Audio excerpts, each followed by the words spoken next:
Welcome, ladies and gents. Chris Andre here. You can find me at BetBoxing on Twitter. Of course, you can subscribe to the channel. Let's talk boxing. Let's talk about Trevor Bryan and Daniel Dubois. It's for a regular heavyweight title, but the winner's going to get catapulted to fight for a primary title. So this is almost like a semi-final, right? This is a big, big fight. And nonetheless, it's gone a bit under the radar, hasn't it? I think because of the method of Daniel Dubois' loss against Joe Joyce, and the fact that a lot of people accused him of quitting, the fact that Trevor Bryan is not really highly rated in a division that is really, really stacked. A lot of people have sort of seen this as a whatever type of fight, and it's gone under the radar. Personally, I'm a sucker for the heavyweight division. I do think this is a huge fight. It is, like I said, a semi-final, and I'm looking forward to it because there are a lot of unanswered questions here that need to be answered, and that makes it intriguing to me. You know, when Daniel Dubois was going to fight Joe Joyce, I actually made the error of predicting that Daniel Dubois was going to win the fight, and one of the reasons I thought Dubois would win the fight is because Joe Joyce is a slow starter, and he is the sort of guy that will take a lot of shots, particularly early in a fight. And I just felt that Daniel Dubois is such a heavy-handed guy that the damage that Joe Joyce would accrue over the course of the early rounds, he would not be able to recover from. They would be too damaging. Unlike, say, the Carlos Takam fight where he's able to drag it back and bring it back. I didn't think he'd be able to do that against Daniel Dubois. He proved me wrong. But one of the areas that I overlooked, in other words, I placed such an emphasis on the punching power of Dubois, the physical attribute of that I overlooked something that was glaring, it was staring me in the face.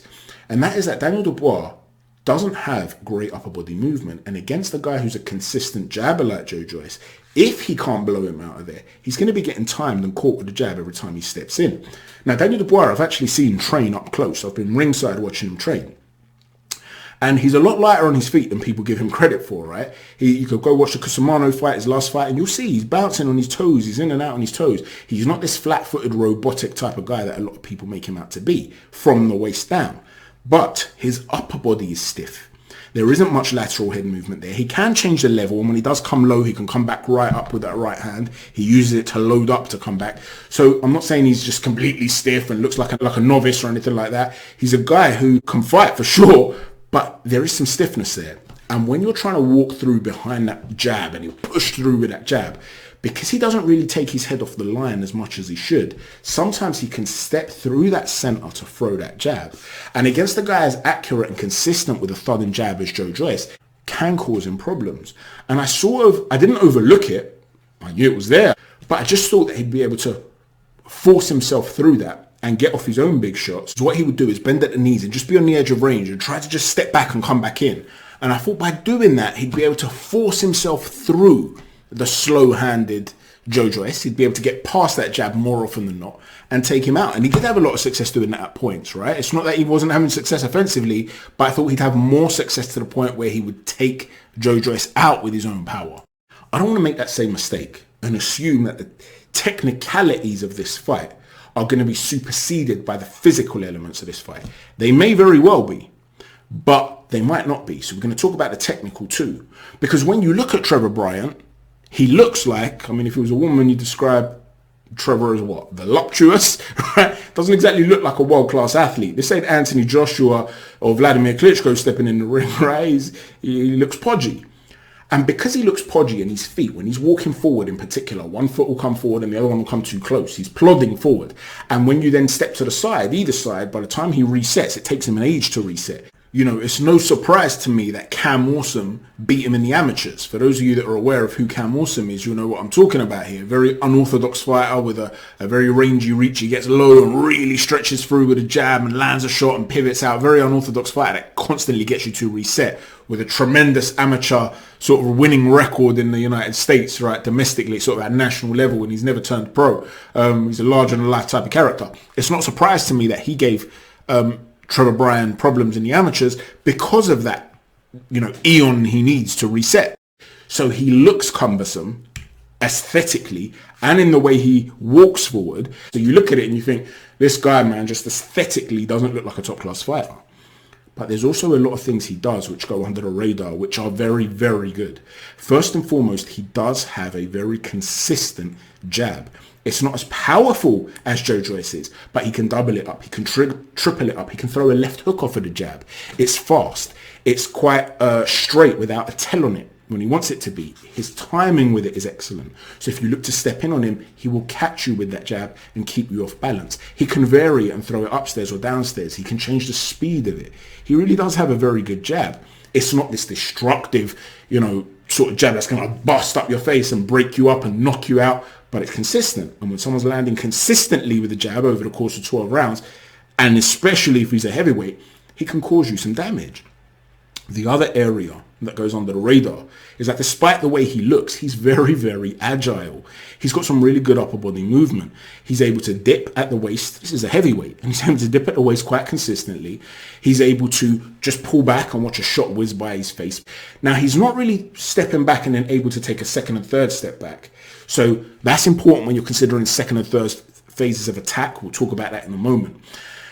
But when he's in that mindset of I'm going to throw a punch and come back, or I'm going to stay on my toes and narrow my base and move back, he's actually more agile than a lot of people realize, right? So he does have some really good upper body movement. He just doesn't look great, right, aesthetically.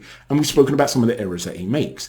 Well, if Daniel Dubois is going to be stepping in and just thinking, I'm going to blow this guy out of there in a round or two, he could start walking on to this consistent jab. When he fought Cusimano in his last fight, you'll notice that very early, he threw a jab and Cusimano slipped it. He slipped to the right and threw a right hand down the pipe and he landed. And while Cusimano is not the best technical fighter in the world, and from a defensive perspective, he didn't know how to deal with Dubois' assault, and so he got broken down and taken out in the first round, he's still a big man and he was swinging for the fences, right? So offensively, he could hurt a guy. It's just that defensively, he didn't have the skill set to be able to deal with Dubois. But he ate a big right hand down the pipe, Dubois. It didn't land on the button, but it's a dangerous situation to be in when you're doing something like that against a guy who's nowhere near at the top level.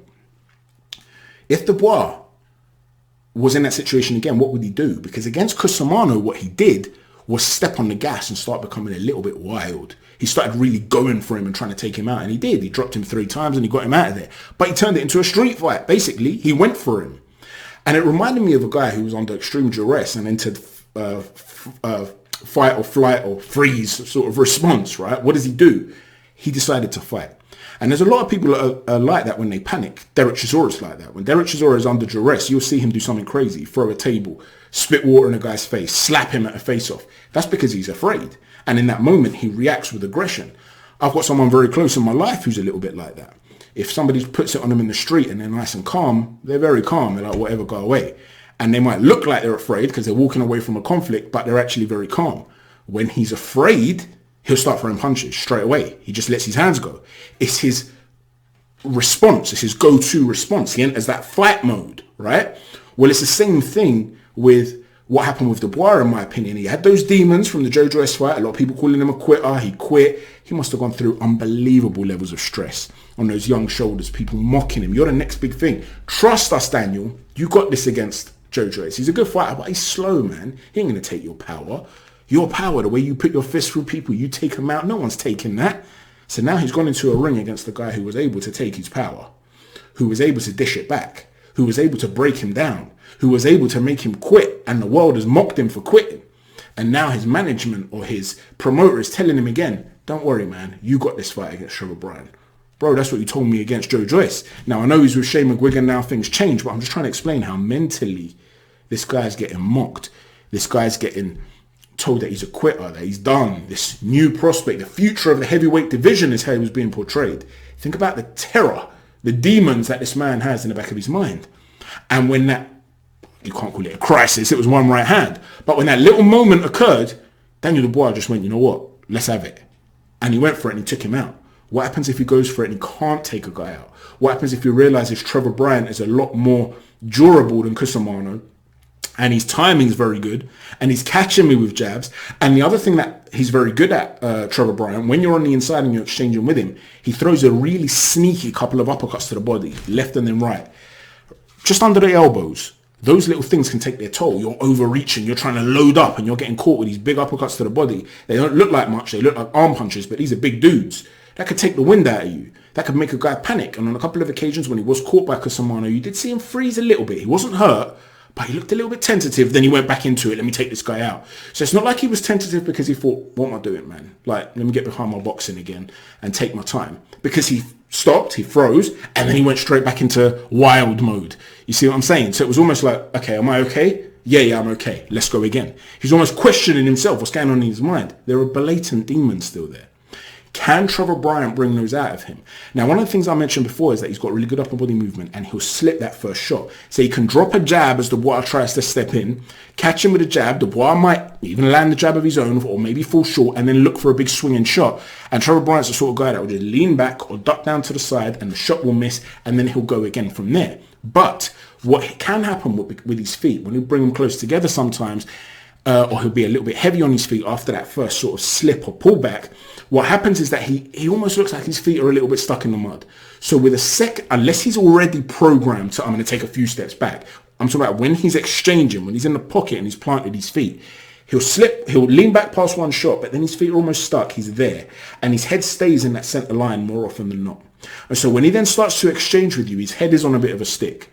So if Dubois misses that first power shot and he's relentless with it in the way he was against Cusimano and he keeps going, he could then start to land on Trevor Bryan. And I think that, yeah, Joe Joyce was able to take it, but this is still a dude that has 16 knockouts out of 17 wins. He's a heavy-handed dude. Not everyone's going to be able to take what he can dish out in the way Joe Joyce did.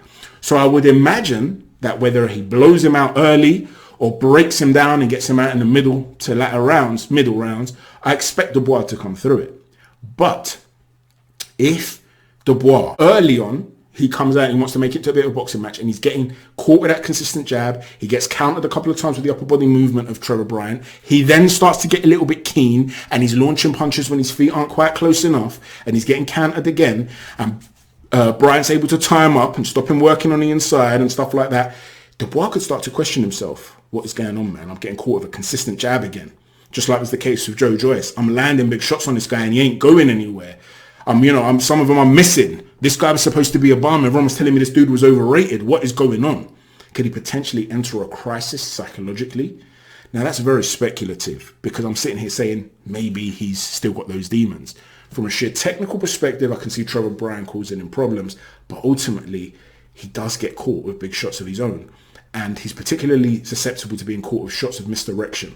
So if Dubois can come low and then launch shots upstairs, he can catch him. Stiverne caught him with a couple like that. Stiverne would come low and then throw that right hand over the top of the jab hand, which he's got quite loose and languid. If he starts landing these big wide hooks on Trevor Bryan, if he's not reading them and not pulling back and then coming back to counter and landing these little uppercuts on the inside, how many of those is he really going to take?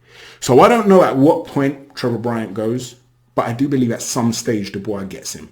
Having said that, I can also envisage a way in which Dubois looks a little bit frustrated, a little bit messy, and a lot of people post-fight, even if he wins, will be critical. He fought a guy who's a bum, and he didn't look right. He's done. Forget it, man. Dubois is finished. Joe Joyce finished him.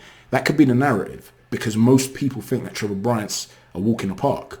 And if you are expected to go for a walk in the park and instead you're hiking up Everest, well, then people are going to start to say, you ain't the truth. You ain't that guy. Let me know what you think, ladies and gents. How do you think this particular fight will go? What is the mindset like of Daniel Dubois? What do you think of Trevor Bryan? Do you think these little technical elements that he's quite good at will be enough? Or is he just going to be massively outgunned and get destroyed inside a round or two? Let me know what you think, everyone. And please don't forget to hit a jab on the like button, an uppercut on the subscribe button, and the right cross on the notifications button. Take care. God bless.